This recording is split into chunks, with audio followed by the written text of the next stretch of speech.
Hello everybody and welcome to the round glass review for the Bronica Zenzanon MC 80mm f2.4. This lens was made by unknown because Bronica didn't make their own lenses, they farmed it out. But some of the contenders and various sources around the internet indicate that it was likely Tomioka Optical. However, another site, one specific site, shiora.com, which appears to be very well researched, indicates that Norita Optical made this lens. It also indicates that Norita made the 40mm f4 and the 50mm f2.8 Bronica lenses. Either way, Tomioka and Norita both made exceptionally good lenses. I couldn't find the years that Bronica had this lens produced, but I recall hearing that it arrived with the EC, which came out in 1972. Honestly, this lens hits well above its class for an early 70s double gauze if it did in fact come out with the EC. Typical lens uses include general shooting, but owing to the medium format image size and associated focal length, this is a superb portrait lens, and that's especially true wide open. This also has a very good close focus point, meaning it can work for some larger item product photos, details in architecture and nature, and because of the overall sharpness, it delivers stunning landscape, seascape, and cityscape images. For your bottom line up front, this is the brightest native mount Bronica S2 lens, and it works beautifully across apertures. The 6 and 5 double gauze design delivers stunning out-of-focus area character, and this is a lens that works best at the wider apertures. The focal length and angle of view are 80mm and 52 degrees on 6x6. Now that means that in full frame terms, this will perform approximately like a 45mm lens. That said, the aspect ratio difference between 6x6 and full frame makes this 80mm lens feel a bit narrower than a 45mm lens would on full frame.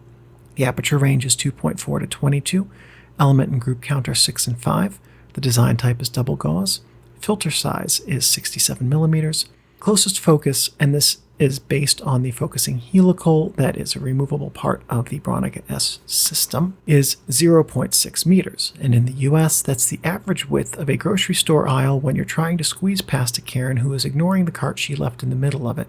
The focus drive type is manual focus. The native mount is Bronica S.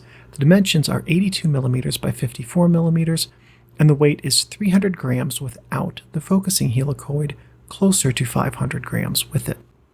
This lens performs stunningly well at f2.4, and the out-of-focus area characteristics they're absolutely lovely. So use this lens wide open with close focus, especially for portraits. That's really where this lens works the best.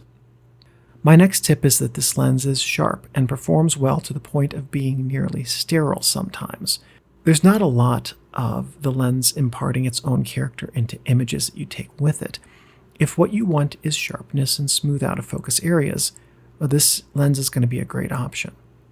My last tip is that this lens, like many of the Bronica S2 and EC standard lenses, is small. Using this as a primary lens on 6x6 makes the Bronica S2 and EC series cameras about as compact as they can be.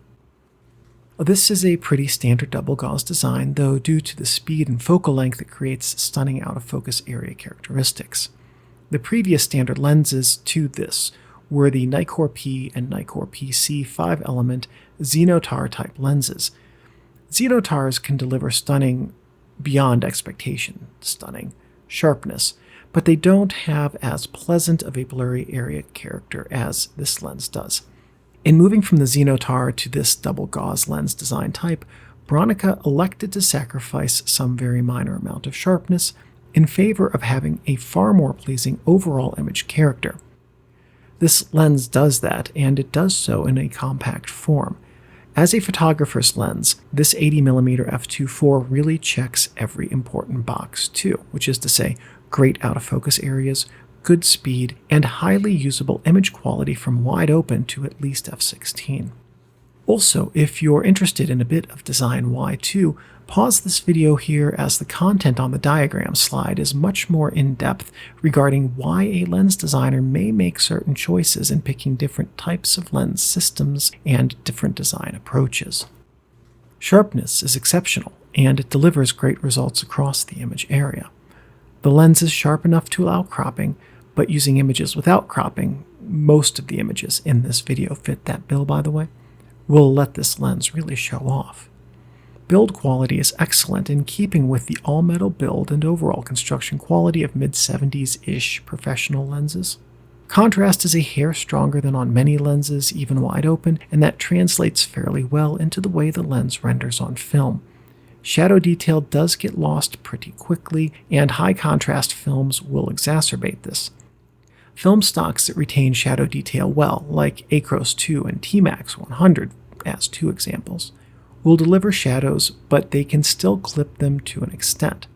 That performance characteristic, by the way, can contribute to very dramatic portraits from this lens. Aperture stars only manifested for me in one image. Because this lens is medium format, I did not test the aperture stars in my usual setting. This is my first film-only lens in this series, and I would expect that pattern of this testing, or lack thereof, to continue, as I'm definitely not taking star test photos on 8x10 for each of the upcoming 8x10 lenses, as an example. Out-of-focus areas are simply lovely. This lens is known for the manner in which it renders blurry areas, and for medium format portrait photographers, this lens will deliver, and it will deliver well. Flare occurred a couple of times for me. If you are shooting with a bright light just outside of the frame, a lens hood would be a good idea. Ghosting only occurred once for me, and I want to note that I've had and been using this lens for 6 or 7 years. Ghosting is very well controlled by this lens and the coding system that it incorporates.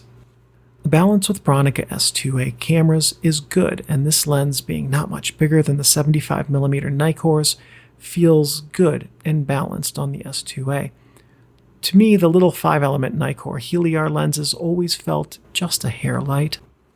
Bronica standard kit lenses were always stellar, and that should be expected for lenses of this price range and for the intended audience that Bronica had. The Zenzanon MC 80mm f2.4, however, is a standout among the class of exceptional standard Bronica lenses. Bronica fans will tell you, and I concur in general with this statement, that the Bronica system had the best quality standard lenses of any 6x6 system of the time and for 20 or more years after. The Nikkor, Zeiss, and Zenzanon standard offerings are all exceptional, and without any real room for argument, they stand at the front of the line for similar vintage standard lenses. Of them, the Zenzanon is widely considered to be the best from a technical perspective. What that means is that the Zenzanon 80mm may deliver the best images technically, but they do lack a bit of the character that some of the other standard Bronica lenses can impart into images. As I've said in multiple videos in this series, lenses are defined not by their perfections, but by their flaws. The Zenzanon MC 80mm f2.4 has a very, very few flaws. Now that said, were I shooting a professional portrait or wedding event with this lens, would I want technical perfection? Definitely yes, and that's what this lens is meant to do, and to do well. So for those of you looking at this lens as a potential option for professional work using medium format film, you will struggle to find a better option, and the cost for a better option will far outweigh what this lens fetches.